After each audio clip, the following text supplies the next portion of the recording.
the response from Daystar University is kind of contradicting itself. If you look at response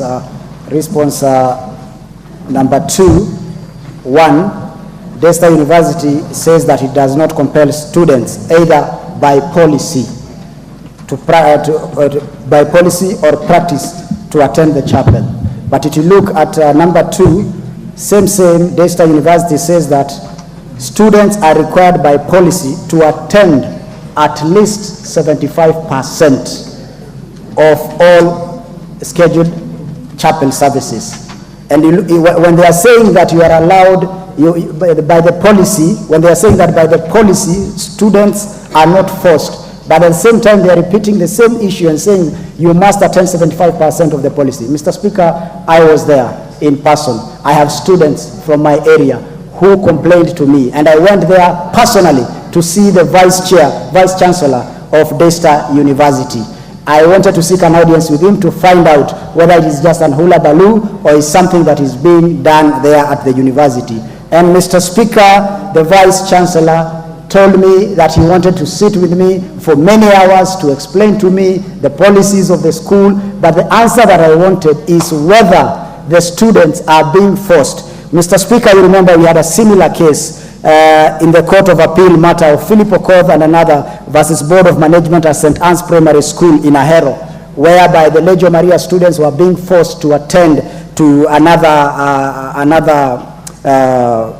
what should I call it? They are forced to ditch the Legio Maria and to practice other religion.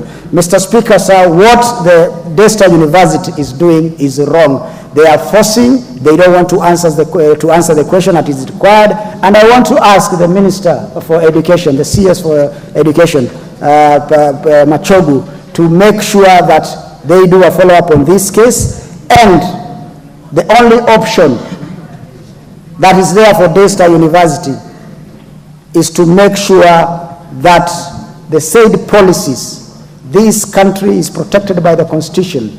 A Muslim student is at liberty to go to a Christian student, to go to a Christian university.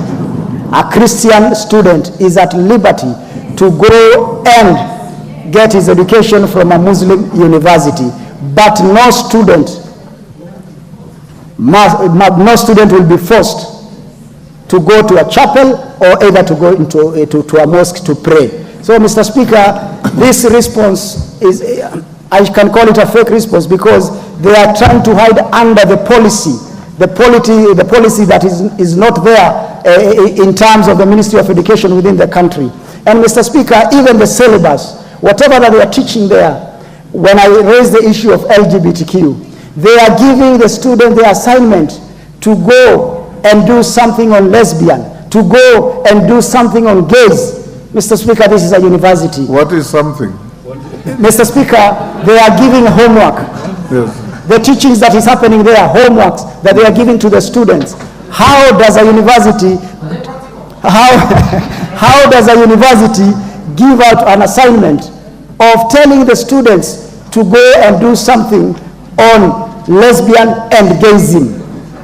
Mr. Speaker, sir, there are many universities, not only Daystar universities, but there are other universities, there are other schools, high school, primary schools. These people have started to penetrate by giving out books that start to change the mindset of our children, so that in future they can have a generation that has been destroyed because of some foreign people who are coming to this country to do the things that they are not supposed to do in this country. Yes. Mr. Speaker, all I'm saying is that we will give the opportunity to the Ministry of Education to find out whether these things are happening. There are Muslim students there. There are Christian students who are also there, subscribing to other. They are AIC, they are Pentecostal, they are Legio Maria, who are forced to appear in that chapel. And if you are denied, Mr. Speaker, and I speak this with authority, they are given a piece of paper to sign when they are entering the chapel. You must stay there for 4 hours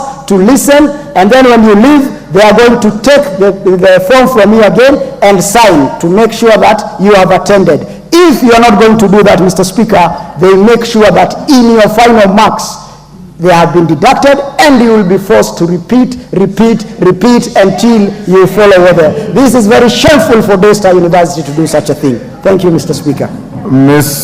Minister, the member has not asked questions. He has made very fundamental statements and allegations that on the face of it are very serious.